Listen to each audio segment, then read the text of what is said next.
fellow Genevans, obviously I was a little delayed last week, and so now I've just posted the pretty much 2 weeks in a row. Go back and watch them both. Really familiarize yourself. You can hear me complain about how this entire apartment was filled with boxes from my shipment, and I was watching us, the former team I coached, win the ICEA tournament, which was fantastic. But we're back on schedule. Week 8 was fantastic. Tons of stuff to talk about. Looking into Week 9, we got a lot of things to be excited about, including a game from the Germans that we might hopefully get together and watch. But let's not get ahead of ourselves. As excited as I am for Week 9, let's first focus on the big stories from Week 8.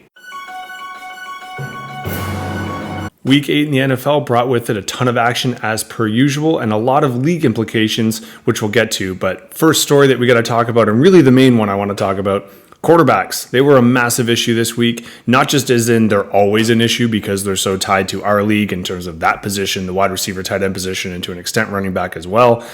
But with injuries, in-game injuries being a big one. We'll get to the list of people who are backups that we knew were starting. But if you were watching the Falcons game, you saw Heineke. If you're watching the Steelers game, Trubisky got in there, which I don't know if you're happy or sad with Pickett. Mini is probably the big one. Minnesota lost Cousins, looks like for the year. The calmest Achilles injury I've ever seen. Just kind of stopped, said, I'm screwed, went out and wished everyone well. So Hall was in there.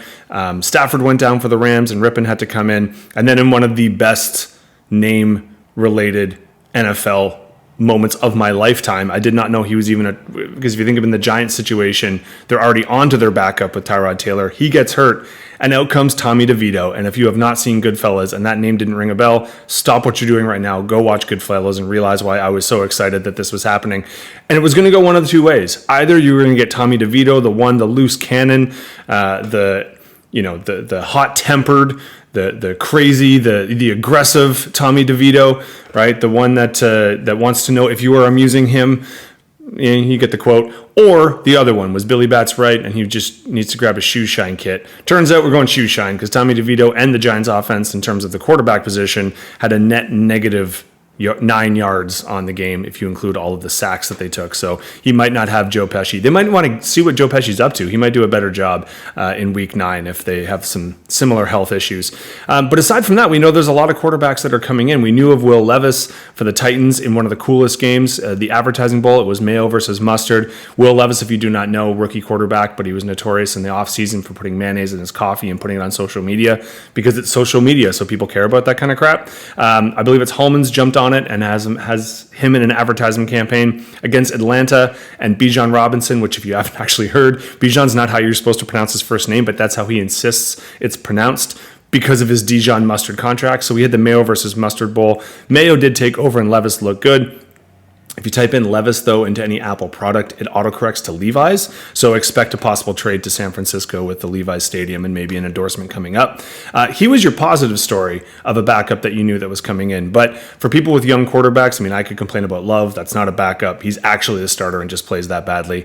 But we know the Bears, Fields was still out. So the quarterback I will now refer to as Teabag because I think it's easier than enunciating his name. He was starting. The Browns are on the PJ Walker experiment still. He was starting and not doing great. That interception on 3rd and 3 that effectively cost them the game when everyone in the world is asking to hand off the ball. You have to think, if you are calling plays, if you call the play that the opposing fan base is going to be happy that you're calling, maybe don't call it. There you go. Free advice for the Browns coaches. And just in general, quarterback underperforming.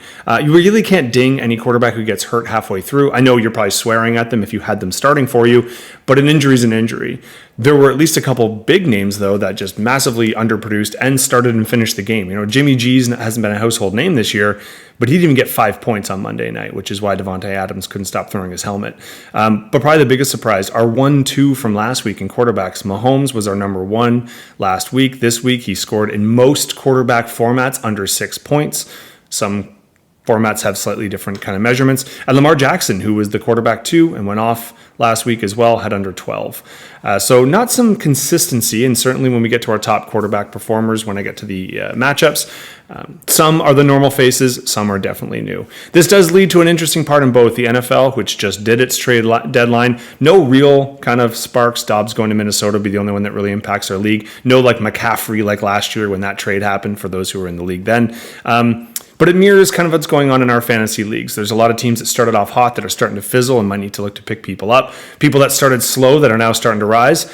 and it's not too late yet. Both in the NFL, where essentially the AFC is evened out, the leader of every division is exactly 6-2. The only 7-1 left being Philly. We also lost our only team without a win. Carolina won, and the NFC is a little bit more gargled. But take a look at your league because it's not quite over yet. There's still deals to be made. Our trade deadlines are still up and running, and you might need them heading in for this week. So we're going back overseas or to my side of the pond in a super interesting game. We got Mahomes, who, if you were wondering why he didn't play that well, if you saw afterwards, he was actually quite sick.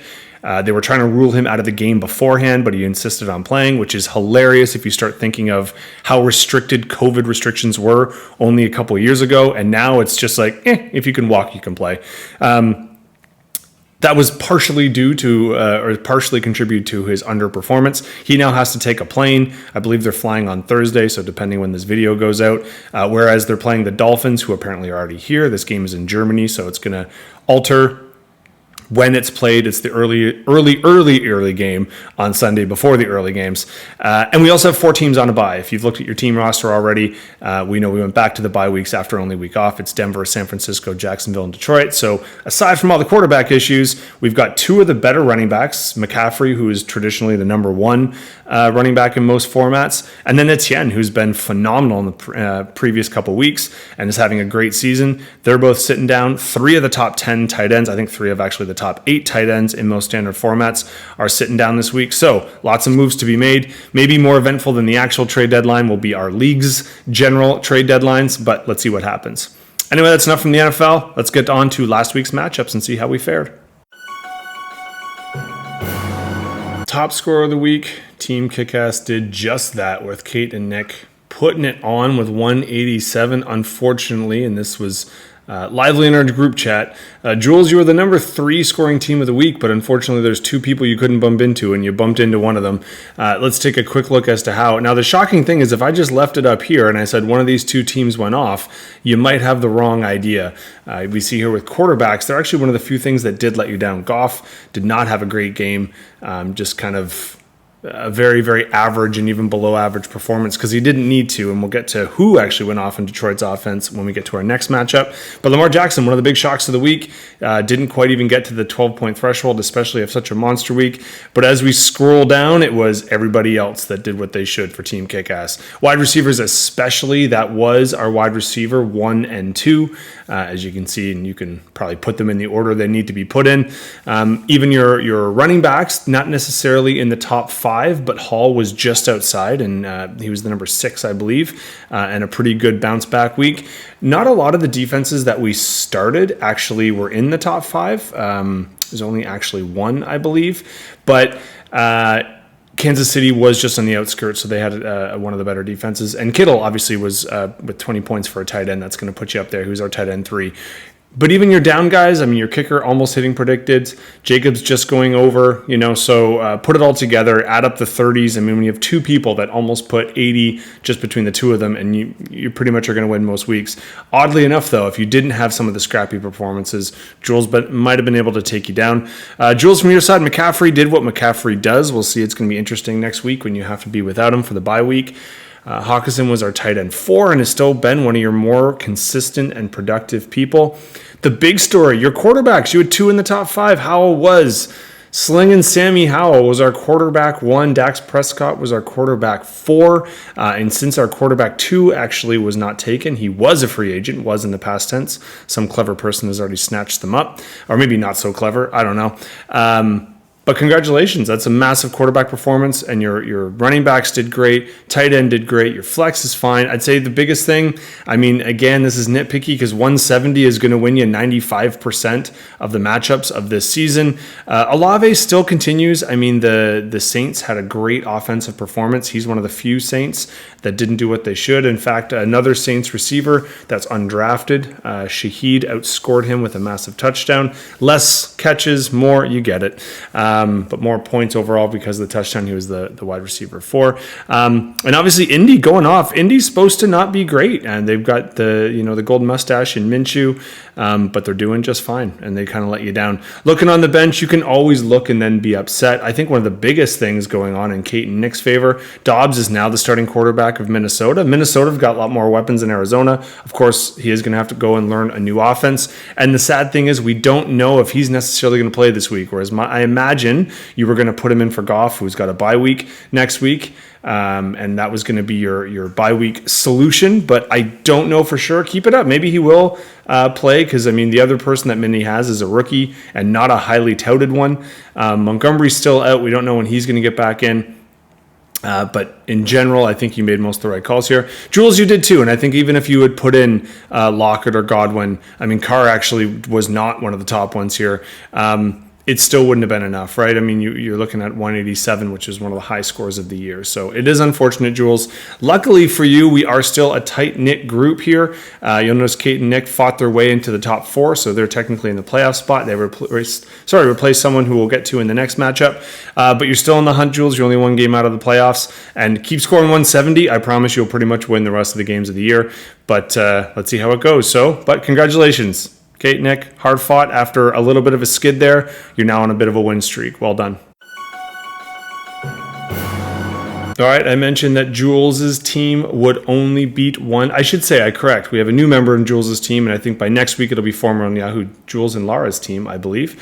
Would have only not beaten 2 people. I was the other one, fortunately enough, so I'm in a little bit of a bounce back after my epic 0-for-6 start. And I did end up taking down Paul in a rematch of our week 1 battle, where he did take me down pretty handily there. But this week it was not, Paul actually almost ended up having to reenact our rule. He already owes 2 rounds. So had he lost this one, that would have been the dead week, which I can't wait to explain, because people are not listening. I guarantee it, and you're not going to understand what the actual consequence is there, but we'll get to that one. Luckily for me, I keep my 2-game winning streak. Unlucky for Paul, he falls out of the top 4. So taking a quick look on how we did it. For me, Allen was huge. He was our quarterback 3. Love had a horrible game. I don't know how he got almost 15 points. He deserved -10. I actually watched part of that game. It was horrendous. But I think for me, number 1 was my running backs, having Gibbs and Kamara. That's 2 in the top 5. Gibbs was a number 1 running back who I had in my flex, and Kamara at number 5 was great. Pollard remains a disappointment. But the big steal, for people who haven't played fantasy before, and I know that's a lot of you, there's a little bit of a tight end hack here in Hill. He's not that Hill. There's another T Hill. And this particular Hill, Taysom Hill, is actually a former quarterback. He also lines up at tight end. He lines up at wide receiver, and he occasionally plays running back. So he actually missed about a 40-yard throw, or he would have had more points. But then sometimes he does nothing. So that's hence the low predicted. But I took a gamble, and it worked out. For Paul, you remain Etienne as one of the most consistent players of the year. He was our running back 4. Tua had a good outing, not surprisingly, although with New England's defense, that could have been tougher. I think the one thing that you're going to love to see is Eckler finally had a bounce back week. This is his best week since the injury, and he looks back to somewhat normal while they're playing the Bears. So everyone looks more than normal there. That's a nice thing to know going forward. I'd say the biggest thing for you, Devontae Adams. Horrible performance. He's super frustrated. No one in Vegas can throw him the ball. Plus, for you, though, you do have some help on the bench. If you're going to put Jamar Chase on the bench in any other week, please tell me, and I'll just give you something for him. It'll help you make a move, and then you can stop getting made fun of me at the end of these videos. You also had Denver coming in, although I'll admit I would not have put Denver's defense against Kansas City, but you had them there, and they definitely went off. As I mentioned before, Mahomes had the worst game he's ever had.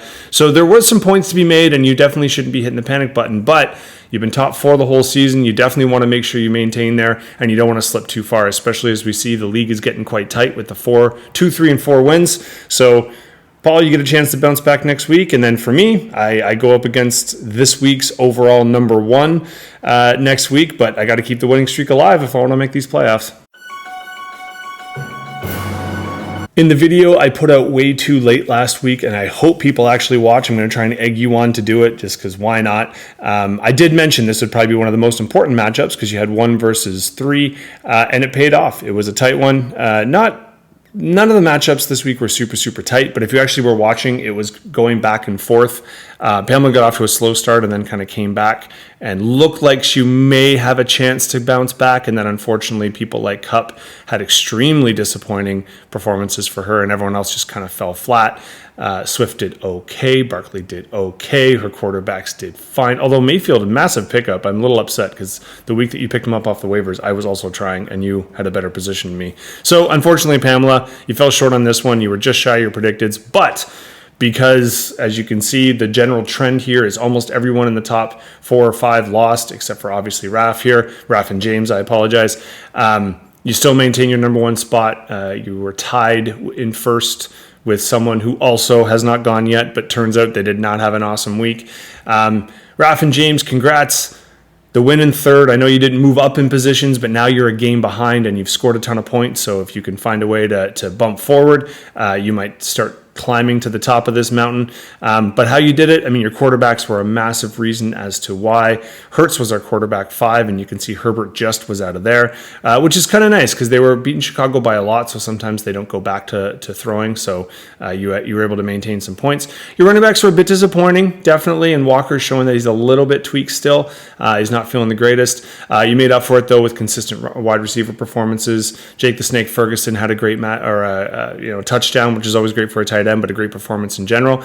And you sneaked her. You noticed that someone dropped a Dallas defense. You picked up the Dallas defense. They are, as of right now, the fantasy number 1 overall defense in terms of scoring, and they did so in spades for you again. They were not the overall number 1. That was actually Denver, who was on Paul's bench, but they were the highest and the only top 5 defense that was actually started by anybody in the league. So congrats on that one. Your kicker as well. Atlanta has just been not great at getting the ball in the end zone, which is great for you because I think every week he ends up showing up in our top 5. This week he was not. He was 5th. The only person in the top 5 to have a kicker was actually you as well. So kicker and defense. Jackie's kicker was 6th, so it was close, but not quite. In terms of your benches, I mean, both of you made fine choices. I think having Williams on the bench is actually might pay off if Denver decides that they're actually going to hand the ball off. Addison's another one you might want to think about. I know you have stacked receivers, Pam, but Addison's been doing quite well, although he's about to have a little bit of a quarterback-related issue here. So you're hoping that in the next week or 2 they can sort that out, and then maybe Jefferson comes back and you're back at full strength. Sneaky here, you'll notice the little gentleman down here on the bench. He didn't have a great week here in Houston, but we all know who you traded him for, and I wonder if that's causing conversations in the household because the person you traded him for no longer has an Achilles in one of their legs, and turns out you need those to flex your calf and stuff. Whereas CJ Stroud, one of the top rookie probably the top rookie quarterback in terms of consistency, had a rare off week, especially against Carolina. He was supposed to go off, but I would much rather have a quarterback with 2 working Achilles than not. So let's see if maybe there's some heated comments going back and forth in the household. Either way, Pamela, like I said, you still maintain the top spot. That's what having a great start does, is it allows you to lose a week here and there and be okay. Raf, you climbed up, and now, like I said, you're within striking distance. And if you can take down another one of the top 2, who knows? Maybe you get there yourself. But in the meantime, you're still in the playoffs, which is where you want to be.